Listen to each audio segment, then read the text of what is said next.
The Local Show, sponsored by Victory in Motion, home of knee repair, not knee replacement, on News Radio 570 WSYR, on 106.9 FM, and live everywhere on the iHeartRadio app. The Local Show features in-depth conversation with business owners, employees, and influential business leaders throughout Central New York, exploring their successes, challenges, and reasons for doing business right here in our growing community. The Local Show is produced locally by Zoe Advertising.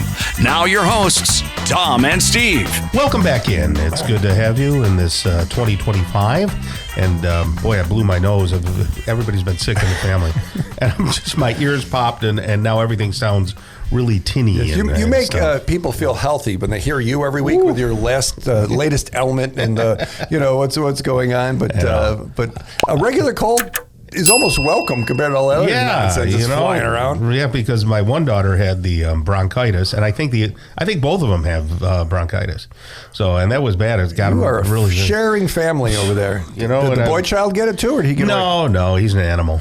Okay, he's an animal. But I had a small, nothing special, nothing serious cold. That I remember that. You were pretty stuffed like up. for 3 weeks. It just kind of, and I wasn't sick. I wasn't. No. But you do everything with gusto, Tom. Yeah, You're I do. all in. Well, I already have a sinus problem to begin with, and so when it catches me in the sinus, but I'm pretty clear now. It's amazing what 100 milligrams of prednisone will do to your body. They'll also make you cranky, but that's not really. We're not talking about that. No, nothing at all. We're doing what? Speaking of doctors and things, tell me a little bit about this Victory in Motion. Well, we are learning. Dr. Petropoli out there, the short drive to Skaneateles. Apparently, and it seems really true, and everything here is everyone that needs a knee replacement doesn't need a knee replacement. That's right, or a shoulder, or anything. Right, and the things that they do are not the normal. Well, you go to the doctor, you go to, okay, we got to do this, we got to do that, but who wants to have knee surgery? And Dr. P, he's an orthopedic surgeon that doesn't do surgery because he doesn't have to. So they have this process where they do an evaluation. They come in, they do some tests and scans, and I don't know what exactly yet we're learning. It's pretty detailed. My uncle went through it, and he loved it, and he learned a ton about it. They didn't put a needle in his eye or anything, did they? Nothing like that. Nothing like that. Okay, good, because that would be so they did a diagnostic thing, right? The complete workover. Okay. Yeah. And then told him what can be done, and turns out that PRP is something he could do. Yeah, it's pretty cool. And then we were talking about somebody somebody else, that went through that process, and they healed right up, and she was 80. She was 80, and she's still playing soccer? No. Okay. Her Olympic career ended a while ago. Ended settled, but so maybe you need a second opinion. Maybe it's her. At least call and have a chat. Victory in Motion, Dr. Petropoli. The phone number out there, 685-7544. 685-7544. VictoryInMotion.com. I was on the site. It's there, but I would just call them, and have a chat. I guess if you were on the site, it's there. It's there. It makes sense. It's there, but I was trying to get quiet. I was looking at it, and I know they're doing some adjustments. They were telling us and tweaking it, so.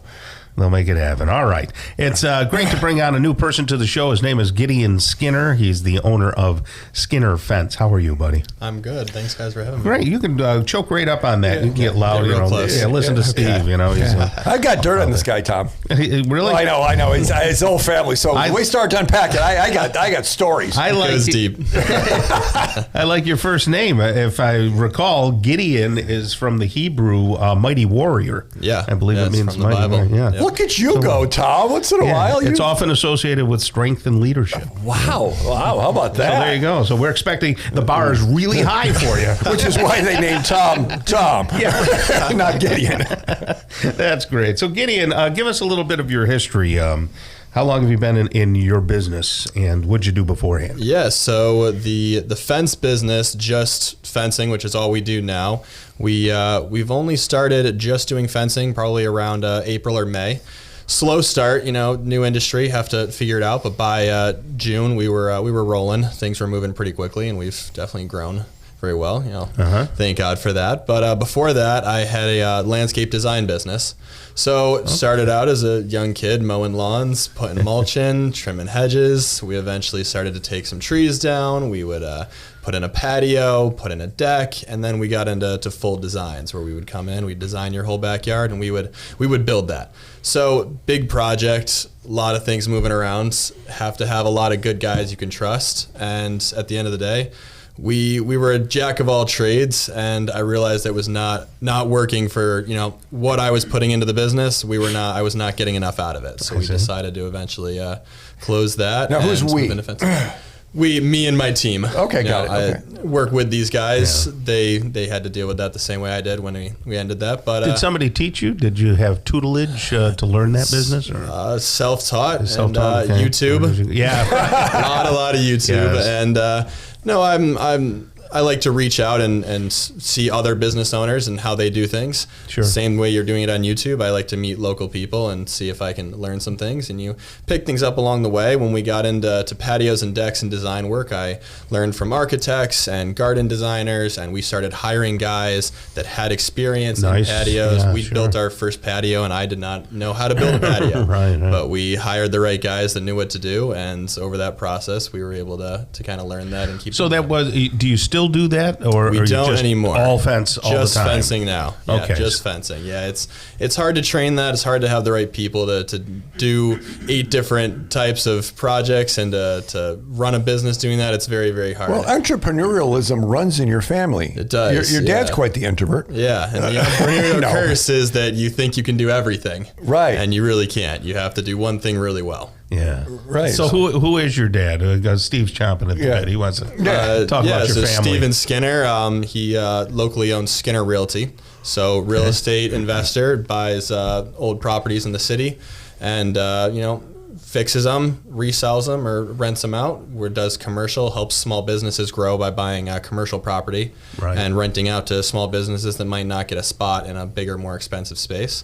And he has a brokerage. So he sells and buys as a broker with, I think, 5 to 10 agents. So a lot of stuff in Eastwood. Is that a lot of stuff? Yeah, most of his stuff is in Eastwood. As an agent, he works all over, renovating properties. He'll do that all over, but most of his portfolio is right in Eastwood. Yeah, and your mom. She keeps the business together. Yeah, your mom's so 1,000 years ago. Let's go 30. His mom was my oldest son's babysitter. Oh, no kidding. Let's go back there, right? It goes deep. Yeah. And your grandpa and I did a lot of business. Your grandpa was a photographer and things. Yeah, he was telling me about that. Yeah, long before me. Right. Brad Walker. Yep. So you morphed from landscape architecture, maybe, or building to fencing. Yeah. How did you throw that switch? I mean, how did that happen? So as we got into our design projects, there might be an old fence or no fence, and we're going to put in a deck, a patio, we're going to redesign your backyard. Well, a lot of the times these clients were going to have fences either replaced or put in behind there. So slowly we, started to do 1 and 2. Okay, we have the team here. It's not hard to do. We're doing your traditional system. You dig, you put concrete in, you set your post, you build your fence. And we did that. We did multiple of those to where I realized, hey, we're doing these really, really well. And these go in a lot easier. And it was a lot easier for me to teach my guys to do this than to have the right guys to run equipment and to build patios and to do that well. And if there's a mistake on a fence, it's a lot easier for me to go out and fix that when you have to rip up an entire patio because something was done wrong. So we slowly got into that. And then when I saw things, starting to decline and not go where I wanted it to, and I decided to close that, I took a long time and we were doing some fence jobs. I kept one guy with me. And over time, we just decided, I was like, you know what, this is the next thing I want to do. I told myself when I closed that down, I do not want to get into another big business. I had 15 employees. We had lots of crews. I was like, I don't want the stress of this. This is too much for me. Right. And then we ended up here. So let's chat. You and I were talking a few days ago about a very unique process that you do, which is very different. So we're talking with Gideon Skinner, Skinner Fence. Why don't we hold you through the break? Is that okay? Yeah. And by the way, if you need a fence, 878-1437, and we'll come back and talk a little bit, okay? Sounds good.